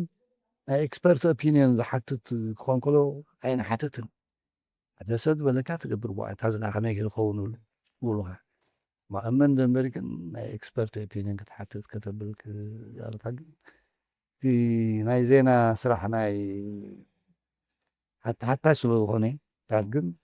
እቲ ናይ ምህና ናይ ስለዘይማዕበልና እምበር ሕጂ እኮ ኣብ በዓል ቢቢሲ ይግበርዎ ኦንላይን ቬሪፋይ ይገብርዎ እዮም ብዘካ እቲ ናታቶም ምስ ናታቶም ፖሊሲ ዝኸይድ ባስ ገዲፍካ ነቲ ሓቅነቱ ተፈፂሙ ድዩ ተፈፀመን ተደልዮም ክገብሮ እንተደልዮም ከዓ ገድፍዎ ምሳሌ ግባ ቢልና ምናልባት እንዳሕረፈይኒ ዘላ መታን ኣብ ሰውራ ስነዳ እንታይ ይመስል ነይሩ ክሳብ ክንደይ ብቑዕ ርጡብ ነይሩ እዚኣ ምናልባት እስኻ ብቐረባ ምስቲ ምርምር ስለ ዘለኻ እውን ብቐረባ ትፈልጦ ዶክሜንቴሽን ስለ ዘሎ ኢና ብኻት ኣብዚኣ እዚ እቲ ድገመካ ናይ ህዝባዊ ግንባር ልዕልና ሓደ ካብቲ ዘዘንቑ ኣነ ካብ መጀመርቱ ህዝባዊ ግንባር ኣብ ምዕቃብ ሓቂ ዝኾነ ነገር ኣብ ምስናት መዘና ኣልቦ የለን ዝወዳደሮ የብለካ ኣነ ኮሚሽነር ጋንታ ከለኹ እቲ ብግብሪ ነው ሰብ እንድሕር ተሰዊኡ ኣበይ ተሰዊኡ መን ቀሪሮሞ ትምዝግባ መዝጊብካ ናይ ኮሎት ጌርካ መርሓ ሓይሊ ትቦ መራሒ ሓይሊ ናይቶም ኩለን ጋንታት ጠኒፉ እንታይ ልገብር ውዕሎ ናይ ኩናት ተመሳሳሊ ዘውዓልካዮ ንቦ መራሒ ሓይሊ ታል ብከምዚ ይድኸይድ መዓልታዊ ዘጋጠመት ኢቨንት ኣብ ሰዓታት ምዝገብ ምናልባት እዚ ሕጂ እውን ነቲ ርጡብነት ናይቲ ሓበሬታ ክሳብ ክንደይ ብቑዕ ገብሮ ካብቲ ዝገበረ ሰብ ኢኻ ትረኽቦ ካብታ ዝገበረ መን እዩ ገልካ በቃ ዝቐበሮ እኮ የድለካ ዘሎ ዝቐበርዎ ሰባት እዮም ንምዝገቡ ነይሮም በቃ እዚኣ ኣብ ጭራ ሙራት ገይራ እንታይ ብከምዚ እዩ ሕጂ ዝኩሉ እዚ ብከምዚ እዩ ተኣኪቡ ንኸይድ እቲ ናይ ኣብያተ ፅሕፈት እውን ተመሳሳሊ ከማላ ናይ ብሪጌድ ቤት ፅሕፈት ኣሎ እቲ ናይ ብሪጌድ ቤት ፅሕፈት ፐርሰናል ኣሎ መን ጎዲሉ መን ሃዲ መን ኣቢሉ እንታይ ኮይኑ መን ፕሮሞት ኮይኑ ብምሉ ኣሎ ዜና ምኻ ተመሳሳሊ ሕጂ ብዜና ሓደ ዓብ ኣርካይብ እዩ ምክንያቱ ብዞም ኩለን ቋንቋታት ይፍኖ ዘሎ መዓልታዊ መዓት ሃልኪ ናይ ወረቓቕቲ እዩ ዘሎ ኩሉ እዚ ታይፕ ክኾን ኣሎ ብዝተኻእለ መጠን ክዕቀብ ኣሎ ሕጂ ናብዚ ተኪእ ተስፋለት ተወጊን ዓዲላ ምስከለ ቀጥል ምምፅኡ ናይ 4 ወርሒ ናይ ኣርካይቭ ትምህርቲ ተማሂሩ 4 ትምህርቲ ኣርካይቭ ተማሂሩ ናይ ኢንዴክሲን ተማሂሩ ይመፅኡ በቲ ተማሃሮ መሰረት ከዓ ነቲ ናይ ዜና ባህል ናይ ኣርካይቭ ሲስተም ሃኒፅዎ እሱ ዝሃነፀ ሕጂ ዝኸይድ ዘሎ ስለዚ ኣብ ምምዝጋብ ሓበሬታ ቅንዕነት ናይ ሓበሬታ ዘጠራጥር የብልካ ናብ ናይ ህዝባ ማቲ ዓብዪ ብልጭው በቃ ሰቦነ ብሓንሳ ልዕሊ 60 ስዋዓት መዝግቢ ነጊሩ ካብቶም ዘከሩ ዘበሉ ገለመለ ክህሉ ባህርያዊ ማለቱ ሓደ እዋናት ሓድሽ ሰብ ኣብ ውግእ ድምደበካ ከይተመዝገበ ከሎ ሓልፍ ይኽእል እዩ ወይ ስድሩ ንሰውራ ከይድ ዝበሎ ኣብ መገዲ ድብያ ገይሮም ፀላኢ ቀቲልዎ ክኸውን ይኽእል እዩ እዚ መዝገቡ ከይበፅሕ መዝገቡ ከይበፅሕ ከምዚ ዝኣመሰለ ነገራት ገዲፍካ ብሙሉእ እቲ ተሃሉ ህዝባዊ ግንባር ብጣዕሚ ኣብዚ ብልጭው ውኡይ ይበፅ ሕጂ ዝበዝሕ ግዜ ታሪክ ናይ ሰውራ ኣይተሰነደን ኣይተመዝገበን ንብል ኢና እሞ ከምዚ ዓይነት ሰነድ እንተደኣ ኣሎ ብሕጂ ብቑዕ ተመራማሪ መፅኡ ጉዱስ እንተመፅኡ ሲ ክረኽቦ ዝኽእል እኹል ሰነድ ኣለና ማለት ድዩ ኣለና ምክንያቱ እንታይ እዩ መስለካ እቲ ዝጎድለና ዘሎ ነቲ ሰነድ ሂወት ዘልብሶ እዩ ዝጎድል ዘሎ እቲ ሮው ዳታ ኣሎ እቲ ዳታ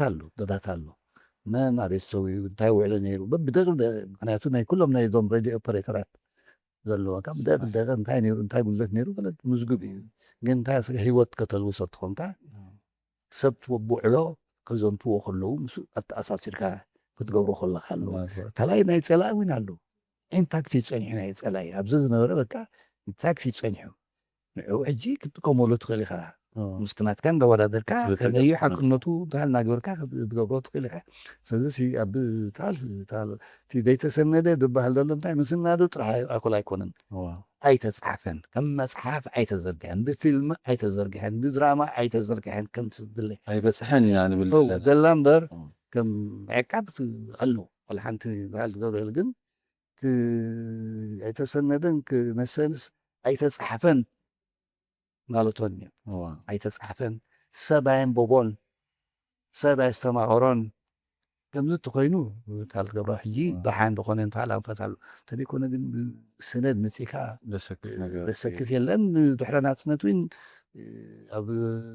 ክፍሊ ምርምር ስነዳን ሓንቲ ሓደ ፕሮጀክት ኣላ ኣፋዊ ታሪክ ትምዝግብ ብምሉእ ነዞም ሓለፍቲ ይኹን ደቂ ኣንስትዮ ይኹን ኩሉ ዝመዝገበቶ ዘበለቶ ኣሎ ገዛ ኣርሳ ሬድዮ ጋዜጣ ገለመለ ዝገብርዎ ዘለዉ ካለሜትራት ገለመታት ግን ኣሎ ሕጂስ በቲሉ ሲ ይስነድ ኣሎ ጥራሕ ሲ ከም መፅሓፍ ከም ድራማ ብግጥሚ ብገለ መልክዕ ጌርካስ ናብ ህዝቢ ዲስሚኔት ምግባር እንተደይኮይኑ ታል የለ ሕራይ ናብ መፅሓፍካ ክንምለስ እዛ መፅሓፍ ክትፅሕፍ እንታይ እዩ ደሪኹካ እንታይ ደፋእ ሓይሊ ነይሩካ ናብ መፅሓፍ ክትገብራ ሶሪ እዛ መፅሓፍ ቅድም ኣቢለ ክጠቕሶ ፀኒሐ ስነ ኣገባብ ምርምርን እንተደይፈሊጥካ ሪሰርች ሜቶዶሎጂ እንተደይፈሊጥካ እዚ ኣቐዲመ ክብለካ ዝፀናዕኹ ጉድለታት ክትፍፅም ባህርያዊ እዩ ስለዚ እዚ ምሳይ ተጓዓዘ ብፍፁሞ ዝነበርኩ እዩ ስነ ኣገባብ ምርምር እንተደይፈሊጥካ ፅሑፍካ ሃብታም ክትገብሮ መፅሓፍካ ሃብታም ክትገብሮ ኣፀጋሚ እዩ እዚ ሓደ እንትሃል ፀገም እዩ ስለዚ ብከምዚ ክጓዓዝ ፀኒሐ ኣብ መንሹ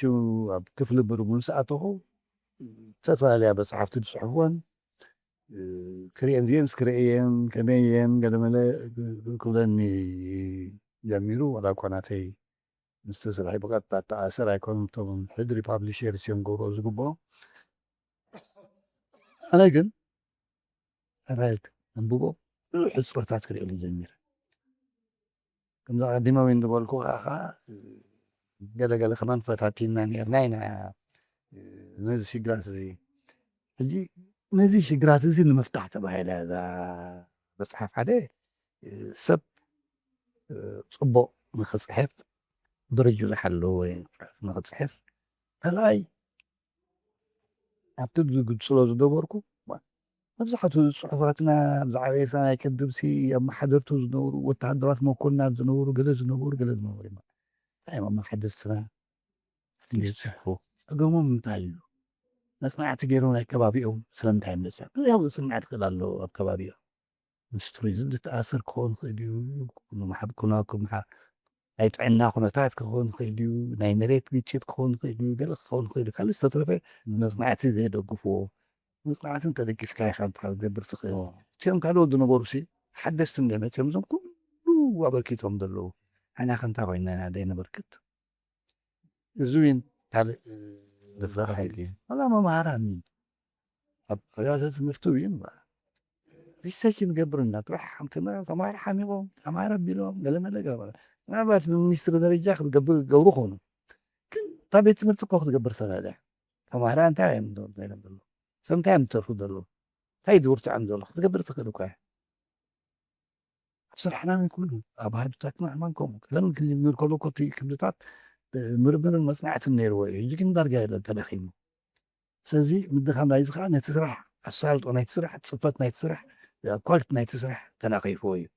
ስለዚ ነዚ ዶ ክትሕግዝ ትኽእል ሓደ ስራሕና ብምርምር ተመሰኒዮ ካልኣይ እቲ ንፅሕፎ ፅሑፋትካ ብደረጁ ዝሓለወ ክኸውን ቁርተይ ኣፍልጦ ናይ ምትሓብ ሓበሬታ ኣፍልጦ ናይ ምጥላል ኣፍልጦ ናይ ትንተና ኣፍልጦ ናይ ምውዳብ ሓበሬታ ካብ ሓደ ሰብ ኣቢልካ ጥራሕ ኣይትኸይድን። ሕጂ ካብ ከምዚ ተበጊሳ እያ ታልከና ዘላ ማለት እዩ። ሕጂ ኣብዚ መፅሓፍ ሕጂ ብከምኡ እዩ ተዳእሲሱ ዘሎ እቲ ዝፀንሐና ድኻማት ኣብዚ ብምሉእ ገሎ እዚ ሕጂ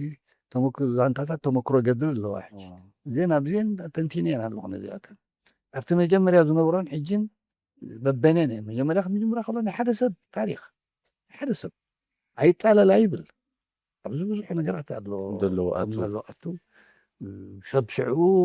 እንታይ ብዚ እንታይ እዩ ዝብለሉ ስለዚ እንታይ እዩ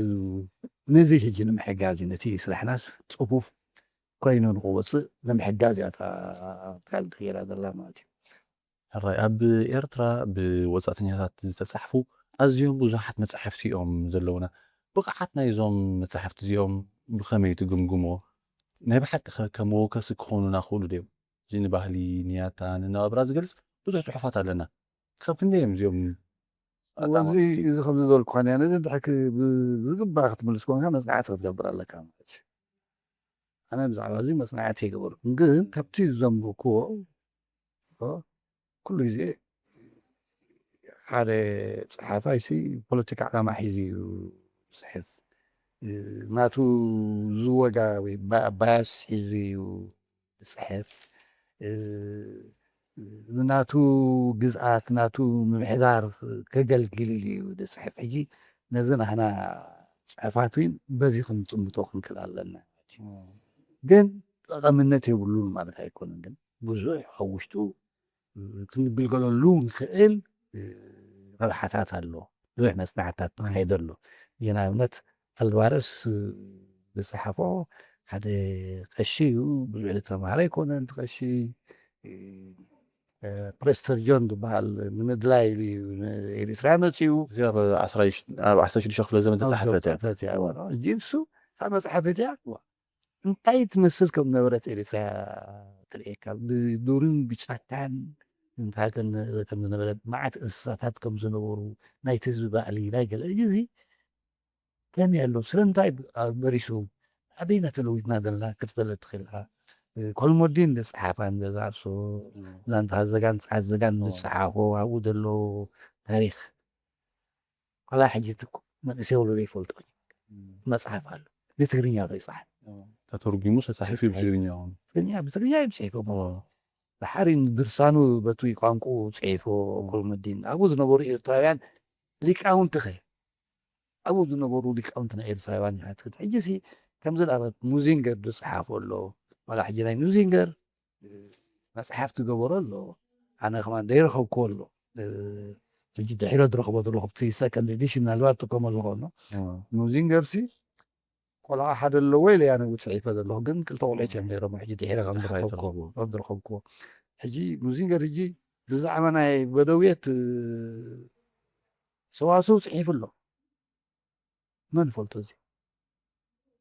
ብጀካ እቲ ናይ ኣንትሮፖሎጂ ስራሕ ዝሰርሑ ብዛዕባ ኣብ 800 ዓመተ ምህረት ፀሓፎ እዩ ንብሉ ባህል ዝገበሮ ኣሎ ባዕርባ ቲኔሊ ዝገበሮ ኣሎ በረብ ምላሽ ኣሎ ሕጂ በረብ ምላሽ ከመይ ኢና መሰሊ መፅሓፍ ክንከሰሉ ምስልምና ኣብ ክርስትና ህዝቢ ከመይ ይነብር ነይሩ እንታይ ይነብር ነይሩ ብፈወዶ ዝነበረ ገፍዕታት ካብ ደቡብ ዝመፁ ከመይ ዝኣመሰል ሕጂ ነዚ ክትጥቀመሉ ክትገልገለሉን ትኽእል ኢኻ። ካልእ ናይ ጁዘፔ ፖሊሲ መፅሓፍ ኣሎ ሃብታ መፅሓፍ እያ ብጤላንያ ተፃሒፋ 1952 እያ ተፃሒፋ ኣብ ኤርትራ ዘይተገብረ መፅናዕቲ የለን ናይ ማዕድን ድዩ ናይ ሕክምና ድዩ ናይ ገለ ድዩ ሙሉእ ዝርዝር ኣለካ ኣብ ሙሉእ ኤርትራ ናይ ሕርሻ ናይ መናት ኒዕዎ እንታይ ገይሩ ግልምልታት ኩሎም እዞም ሱምያት ሰባት ኣብ ኤርትራ ዘሎ በቃ ሁይዝ ሁይ ናይ ኤርትራ ዝብል ኣብ ኤርትራ ጥራሕ ዘይኮኑ ዋላ ኣብ ኤርትራ ከመሓድሩ ዝመፁ ከዝህቡ ዝመፁ ከመይ ናብ ሰብ ሪሰርች እዩ ዘሎ ሕጂ ታባዓይ ክፋል ናተይ ካብኡ እዩ መብዛሕትኡ ተወሲዱ ኣብኡ ተገብረ ሪሰርች ክትገብር ከለካ ምርምር ክትገብር ከለካ ክትውከስ ኣለካ ንሕና ነዚ መፅሓፍ ዝውከሶ የለን ሓደ ክልተ ተወከሱ ትኮይና ኣይፈልጥዎን እዮም ወከም ደለው ዘይ ምፍላጥ እውን ኣሎ እዚ እኮ ሕጂ እዛ መፅሓፍ ሕጂ እዚኣ እሱ እቲ ካልእ ዕላማ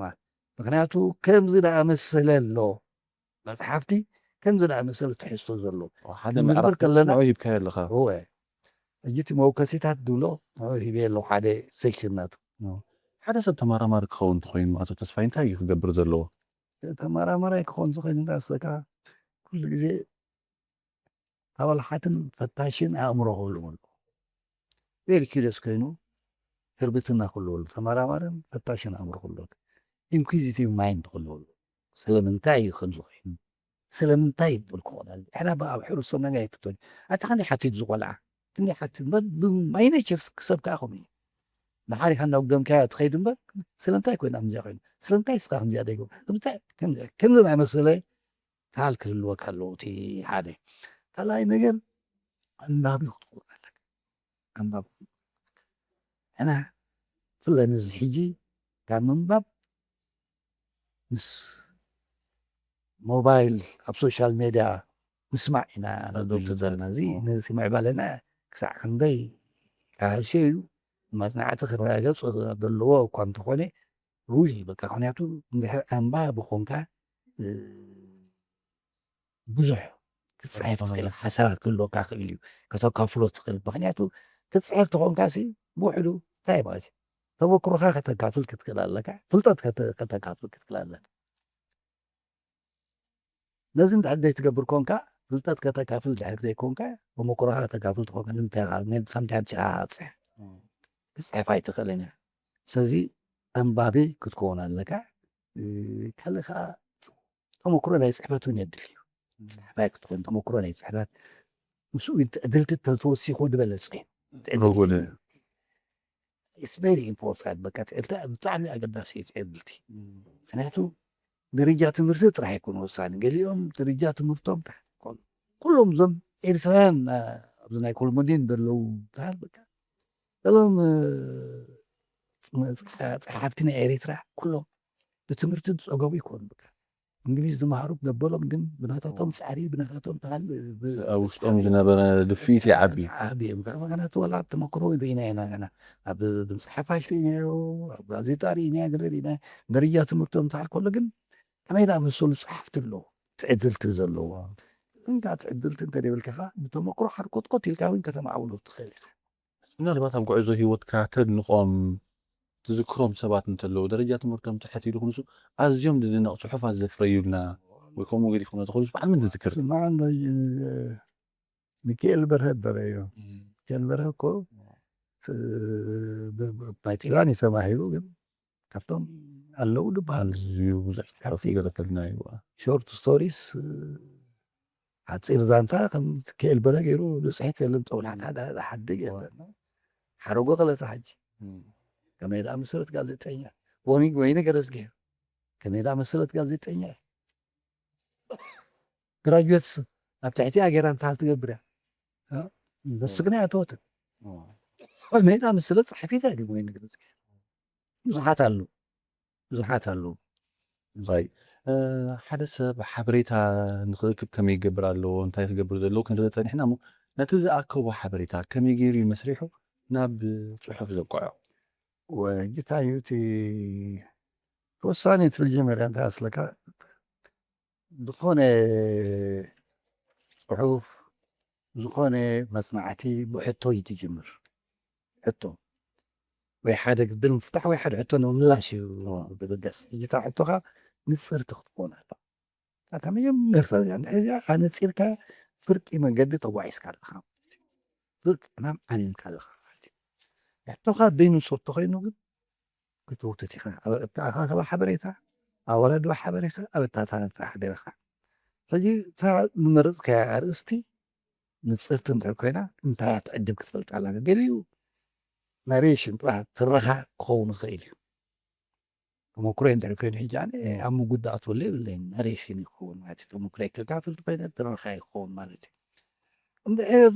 ውዕሎ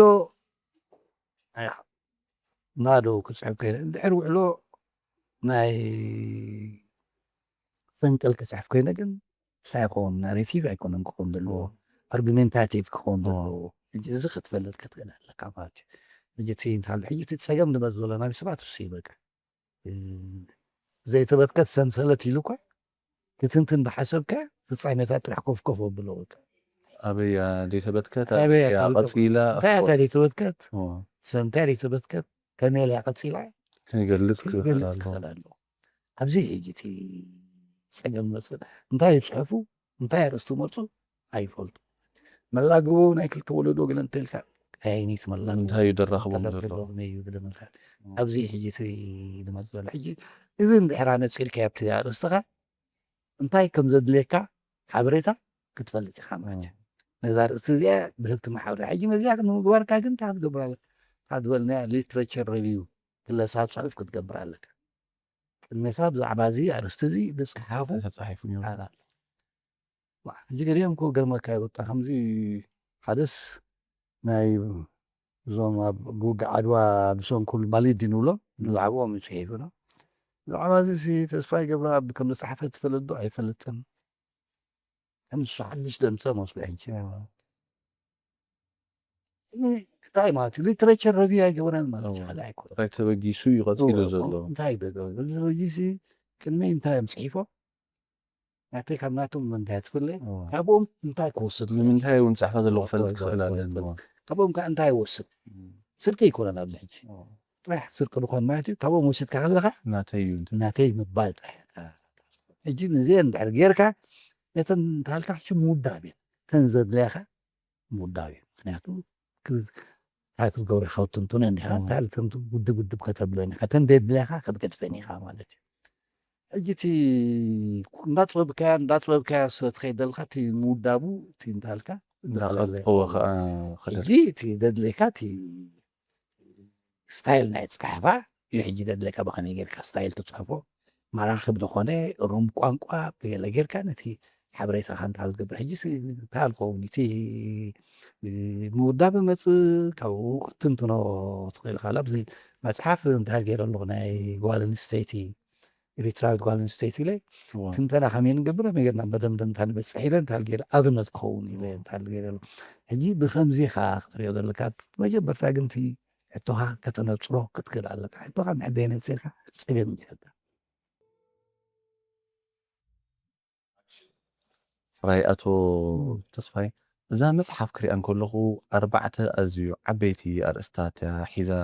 ወይ ኣጣሚራ ትኸይድ ኣላ ንምንታይ እዩ ኣብ ሓደ ክኸውን ተመሪፁ 4 መፅሓፍ ክትከውን ኣይምኻለት እንዶ ንወስ ብሎ ዘለካ ሓቂ እንድዩ ሓደ ካብቶም ነዛ መፅሓፍ ገምጋም ገበሩ ዶክተር ሳላክ ኣንዳ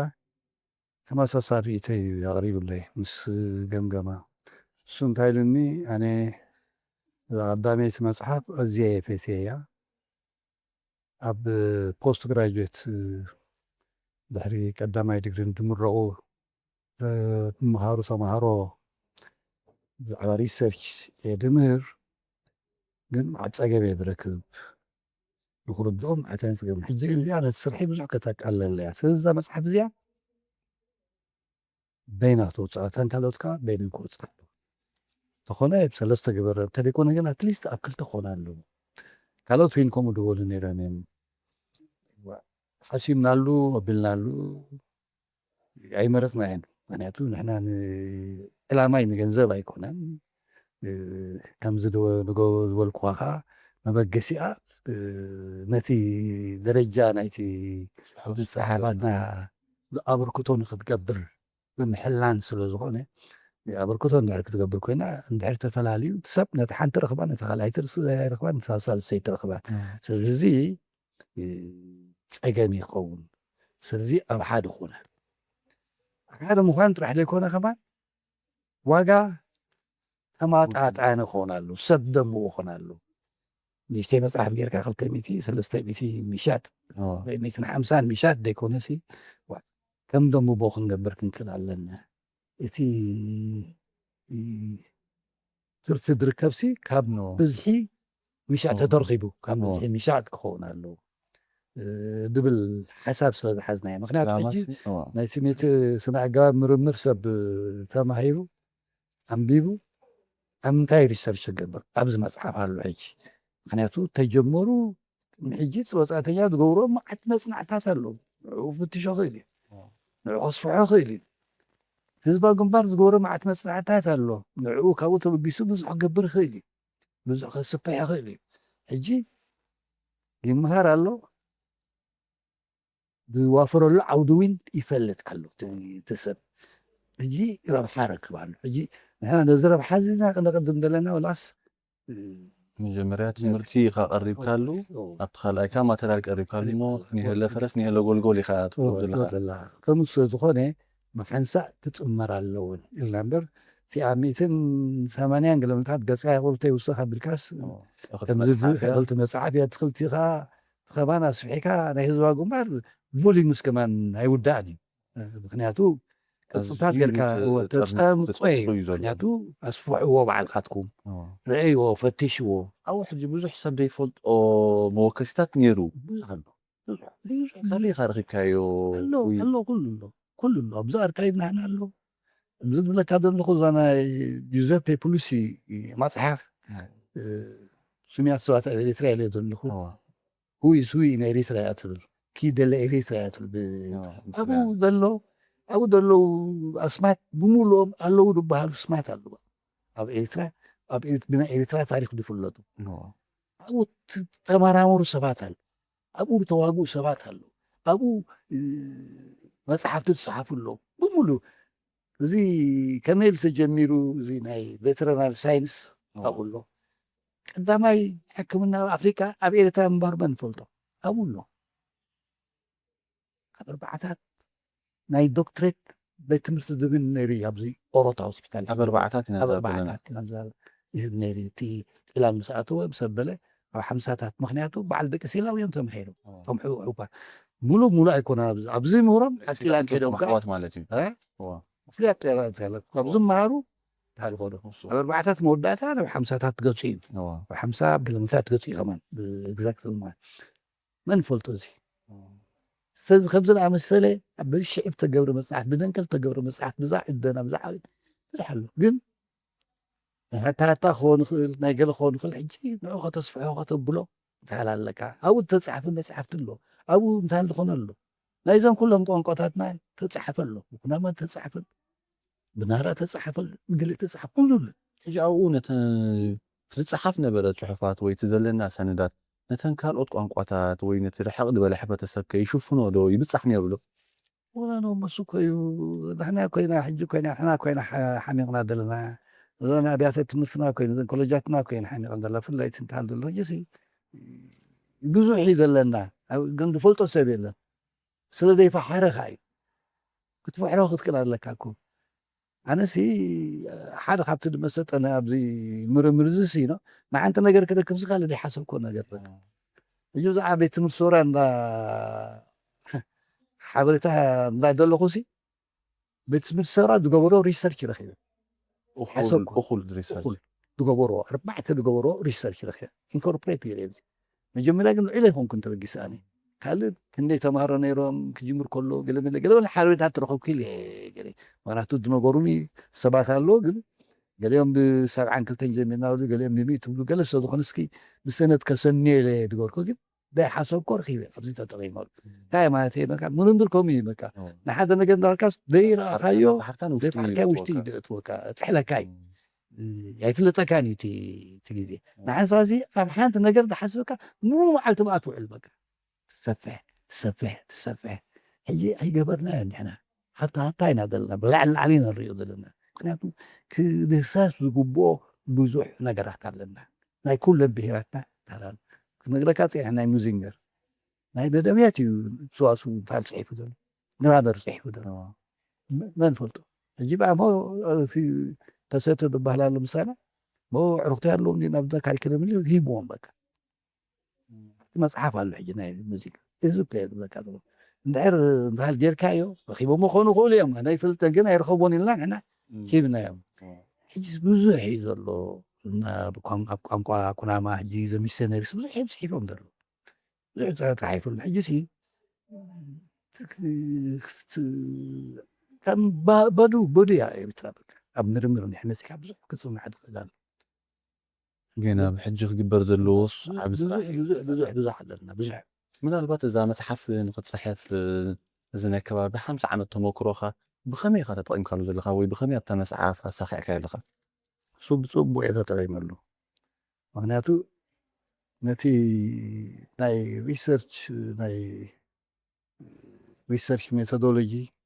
እፀቕ ስለ ዝብል ትምህርቲ ስለ ዝሓትት ገለ ስለ ዝሓትት ከምቲ ዘለዎ ድሕሪ ከተቕርቦ ኮንካ እንትሃልገብረሉ ስለ ዝኽእል ኣነ ኩሉ ግዜ ብኣብነት ገሰኒ ፈቲነ ብኣብነት ኣብነት ድማ ካብ ተመኩሮይ ዝምንጩ ኣብነት እዩ ውልቃዊ ተመክሮ ውልቃዊ ጌጋኻ ውልቃዊ ትምህርቲ እዩ ደፊርካ ግን ደው ወላ ውልቃዊ ጌጋኻ ክሽፍኖ ይፈተንካን ውልቃዊ ጌጋኻ ፅሒፍካ ኣለኻ ከም ተመክሮ ስለምንታይ ምድፋርን ዘይምድፋርን ኣይኮነን እኮ ዝብለካሲ ፀሓይ ዝተሃረመ ጌጋ እኮ እዩ ኩሉ ሰብ ዝፈልጦ ጌጋ እኮ እዩ እቲ ጋዜጣ እንተሪኢኻዮሲ እቲ ጋዜጣ ከም ነንሕዱ መሳኸሪ እዩ ምክንያቱ እቲኣ እትሃሉ ዝነበረት እቲኣ ትበሃል ስለዚ ትሽፍነሉ ምክንያቱ እንታይ ደልካ ምክንያቱ እቲ ሰብ እንድሕር ሰሪሑ እዩ እቲ ድጋገ ዘይሰርሐ ጥራሕ እዩ ዘይጋገ ብፁዕ ዝኸውን ስለ ዝሰርሐኩም ናይ ግድን እዩ ክጋገ ጋጋይ ፈሊጠዮ ነዚ ገጋይ ካልኦት ንከይደግምዎ እየ ሕጂ እንታሃልዮም ኣለኹ ዋላ ኣብቲ ዜና ኣብ ዝሃብኮ ሓፃር ኣስተምሮ ንሳ እያ ነይራ እታ ዕላማ ኣብ ስራሕና ሂበያ መጀመርያ ህግደት እየ ሂበያ ኣብኡ ምስ ሃብኳታ ትምህርቲ ኣታ እዚኣስ ምስ ዜና ተኣሳሰር እያ ፅብቕቲ እያ ንቶም ዜና እኒኦም ካብ 2-3 ሰባት መፅኦም ሰሎሙን ኮንታክት ገይረ ሰሎሙን ከዓ ንሚኒስተር ነጊሮ ዋ ፅቡቅ ኢሉ እንታይ ድረኻያ ኣብኣ ጌርና ሕጂ እንታይ ተመክሮና ከነካፍል እንተደኪኢልና ተመክሮና ከዓ ኩሉ ዕዉት ኣይኮነን እናበለካ እንዳተሳካ እኮ እዩ ትስራሕ ናይ ወድቀክ እንዳተስተክተስ ምፁ ኢሉ ብፁዕ ዝኸውን እኮ የለን ከም ዝኾነ ሰብ ሕጂሲ ንተመክሩ ንጉድላቱ እንድሕር ድፈርህን ድሽፍርን ኮይኑ ናይ መፅሓፍ ይሕሾ ናይ ምዝራብ ይሕሾ ናይ ምዝራብ ናይ ካልእ ሰብ ጥራሕ ክትዛረብ ኮንካ ኣይፅቡቕን ይቐኒልና ኣዝዩ ዓብዪ ተመክሮ ኢኻ ኣብዛ መፅሓፍ ሂብካና ዘለኻ ምናልባት ግን ሓደሽቲ ፀሓፍቲ ወይ ተመራመርቲ ክኾኑ ንዝደልዩ ካብዛ መፅሓፍካ እንታይ እዮም ክረኽቡ ዝኽእሉ ምስኻ ከዓ ኣልግባ ኣቢልካ ሓደ ለቦዋ ተሕልፎ እንተለካ በካ እንታይ ይመስለካ ሓደሽቲ ብዙሓት ፀሓፍቲ ኣለዉ እዞም ንፉዓት ፀሓፍቲ እዚኣቶም ግን እንታይም ክተባብዑ ከብሉ እዩ ዘለዎ ሕጂ እቲ ፀገም ከምዚ ኣነ ዝበልክዎ ንእሽተይ ትኾንካ ትውኽ እንዲኻ ነታ መፅሓፍቲ መፅሓፍ ክትውድኣ ትህንፀ ተብል ስለዝኾንካ እንታይ ይብልካ ኩሉ ግዜ ርግእ ኢልካ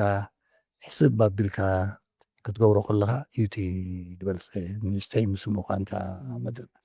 ካልኣይ ነገር ድማ ኩሉ ግዜ ንዝሰርሓካዮ ስራሕ ካልኦት ሰባት ርእቶኦም ክህቡ ምግባር ፅቡቅ እዩ ምክንያቱ ዘይረኣኻዮ ኩርናዕ ክነግሩካ ክእሉ እዮም ካባኻ ብስል ዝበሉ ተመክሮ ዝፍትሙ ነቲ ነገርቲ ድምልከቶም ናይ ክእላታት ዝህቡካ ክትግልጋል ድሓር ብክፉት ልቢ ክትቅበል ኣለካ ብክፉት ልቢ ክትቅበል ኩሉ ክትቅበሎ ማለት ኣይኮነን ግን ንዓኻ ኮንቪንስ ዝገብረካ ብክፉት ልቢ ክስቶ እዚኣ ሂቡኒ ክስቶ እዚኣ እንታይ በዚኣ ድበሃል ናይ መፅሓፈይ ዶ ክትኸውን ትኽእል እሱ ከምኡ ድበሃል የለን ኣብ መፅሓፍ ከምኡ ድበሃል የለን ምሒር ይፍለጥ ምሒር ኣብል ኩሉ ግዜ ሰብ ርእቶ ናይ ካልኦት ክቅበል ንኤዲተርካ እዩ ፓብሊሸር ንሕና ዓድና ዘይማዕበሉ ኮይኑ እምበር ንፓብሊሸር ኢኻ ትርዎ እቲ ፓብሊሸር ብቕዕቲ ድያ እንትሃል ዝኸዳ ሽዑ ኤዲተር እዩ ድማ ኤዲተር ኤዲት ገይሩ እያ ትወፅእ ንሕና ግን ባዕልና ጀሚርና ባዕልና ክንውዳእ ኮይና ይሰብ እዚኣ እታ ቀንዲ ማዕደና ምክንያቱ ብከምኡ ዝውዳእ ነገር የለን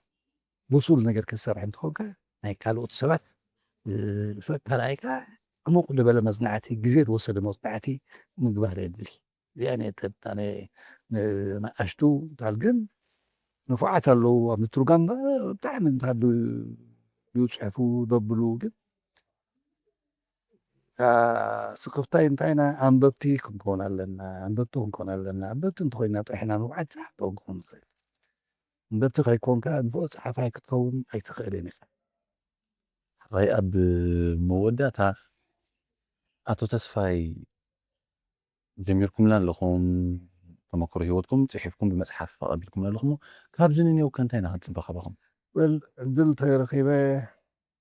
ቅድመን ጥዕና እንተይብኒ ሕጂ ሓንቲ ላሃኒ ዕላል ምስ ታሪክ ትብል ምስ መስፍን ተስፋይ ንሳ ዳርጋ ብዙሕ ከድና ኢና ውሕድ ተርፋ ዘሎ እዚኣ ሕጂ ታል ጌርሃና ኢና ናብኣ ክምለስ እየ ዝሓስብ ዘለኹ ብድሕሪኡ እውን ሓስቦ ኣለኒ እዚ ማሕበራት ተጋደልቲ ኣብኡ ኣቦ ወንበር ናይቲ ኣዋህድ ማሕበራት ተጋደልቲ ሓደ ካብቲ ዕላማታት ኣለና ከዓ ታሪክ ምምዝጋብ ሰብ ዝኾነ ኣብኡ እንታይ ክንገብር ንኽእል ክንርኢ ኢና ተወሳኺ እውን ኣስተምህሮታት ቅልምታት እውን ክህብ ደልየ ምክንያቱ ዘለሃኒ ፍልጠት ከካፍል ደልየ በቃ ድሮ ጀሚረ ኣለኹ ኣብ ዓመል ማሎ ጅብን ፅባሕ ትበጉዕ ናብ ዓዲ ቀይሕ ክኸይድ እየ ብድሕሪኡ ናብቶም ፕሮጀክት ክኸይድ መደብ ኣለኒ ምክንያቱ ብድሕሪኡ ናብ ካልኦት እውን ሰባት ምክንያቱ ቅቡል ተተሓዘናስ ስነ ፍልጠት ዝሓዘ ሳይንስ ተኸተለ ክኸውን ይደልዮ ስለ ዘለኹ ነዚ ዝገብር ከዓ ተበጊሰሉ ኣለዎ ነዚ ዝፅበየሉ ምውሳድ ዝፅበየሉ ቃል የብለይን ካብዛ መፅሓፍ ብዙሕ ዝፅበየ የብለይና ነዚኣ ሕተምቲ ሕድርዮም ሒዞማ ዘለዉ ንዖም ንምሕጋዝ ተደይ ኮይኑ ዋላካል ኣይኮነን ይቐኒልና ዕድመን ጥዕና ንሃብኩም ንሕና እውን ነዊሕ ፀኒሕኩም ብዙሕ መፃሕፍቲ ብዙሕ ተመክሮ ብዙሕ ትምህርቲ ካባኹም ክንቀስም ህዝቢ እውን ብኡ መጠ ተረባሕ ክኸውን እዩ ትፅቢትና ኣዝየ ዝመስግነኩም ብክፉት ልቢ ነዚ ቃለ መሕትት ፈቃደኛ ብምዃንኩም ንዝሃብኩም ሰፊሕ መብርሂ ሓባሪ መሃሪ ኣዝየ ከመስግነኩም ይፈቱ ይቐኒየለይ ክብረት ሃበለይ ኣነ እውን ይቐኒየለይ ከምዚ ዕድል ምሃብኩም የመስግነኩም خبركم تخاتلتي يأمن لو معنتي مس دراسي تمرماري ممهر حجون صحفي ኣቶ ተስፋይ ቀለታኽ ንገብሮ ፀናሕና ቃለ መሕትት ኣብዚ ዛዘም ኣብ ቀፃሊ ብካልእ መደባት ክሳብ ንመፀኩም ይቐኒልና ሰሰናይ